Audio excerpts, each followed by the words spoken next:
ఇగో ఈరోజు మళ్ళీ ఒక బ్రహ్మకమలం వచ్చింది, నిన్న ఒకటి వచ్చిందండి.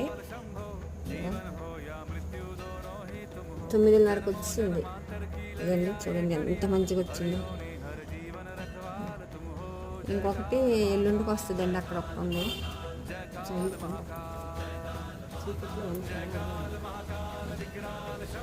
నిన్న ఒకటి వచ్చిందండి. ఈరోజు ఒకటి అగరబత్తులు చూపించి తీసేదామని. ఇప్పుడు 10 గంటలు అయిందండి, నైట్ 9:30కి వచ్చింది. ఇప్పుడుకి ఇష్టమైన బ్రహ్మకమలం వచ్చింది. ఇప్పుడు శివుడి దగ్గర పెడుతున్నా. నిన్న వచ్చిందండి ఆ పువ్వు, అది తీయలేదు, అలానే ఉంచాను.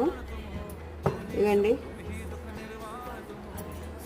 శివుడికి చాలా ఇష్టమైన బ్రహ్మకమలం. ఇది వచ్చింది ఈరోజు, ఇది వచ్చిందో చూడండి.